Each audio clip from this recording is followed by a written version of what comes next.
So the initial idea basically came to be because me and my friends went to the Nürburgring in Germany, where, you know, you can just drive with your car. Later I was like, okay, you know, I like cars, I like racing.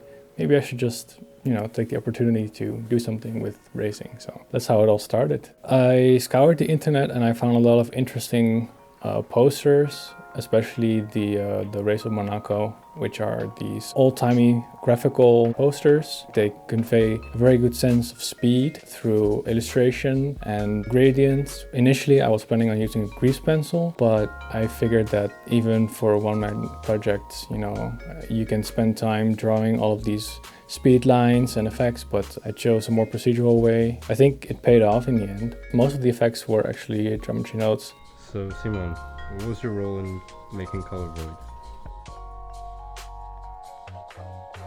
I like the 90s brick shape cars. It's very nostalgic to me. I'm a big Volvo guy. I wanted to shave the Volvo down even more to its like core design elements. The headlights, very rectangular. The grille is quite recognizable. And the proportions of the windows, it really conveys the feeling of like this nostalgic brick to me. I initially created a very simple setup for the car, like in terms of modeling, where you could just start with the plane and it would just mirror to the other side, but also extrude it. So you could very easily block out the shape of the car. This helped me iterate a bit better.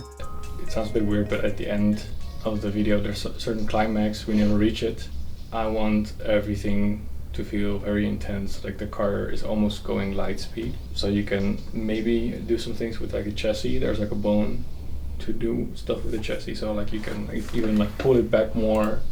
I took controllers and I moved them. So I took the wheels like this, I took the car and I did like this and like this and like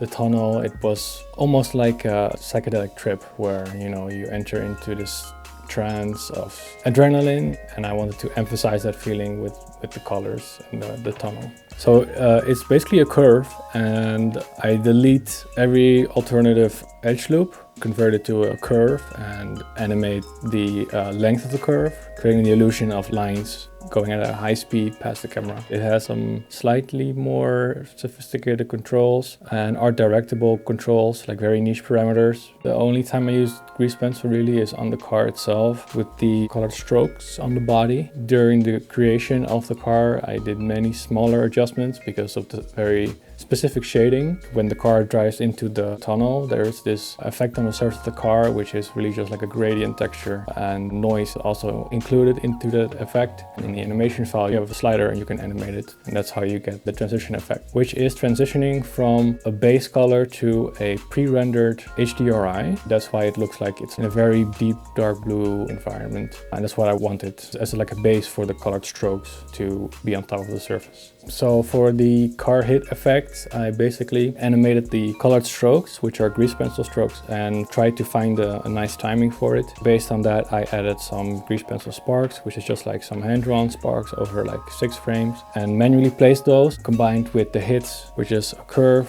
3 points on the curve, and then I just animate the length of the curve. Then it looks like it's being hit for each stroke, so it was quite a lot of work. So the compositing in general, especially with the first few shots, was quite simple. It was mostly some color adjustments, a little bit of glow, and some noise. But later down the line, I had to do some finicky tricks to blend various glow effects, because the tunnel has strokes, and those strokes, they emit sort of light and glow. So I had to combine all these elements and play around. So if you go to studio.blender.org, you can visit my article and get a more in-depth view of the process behind creating Color Void.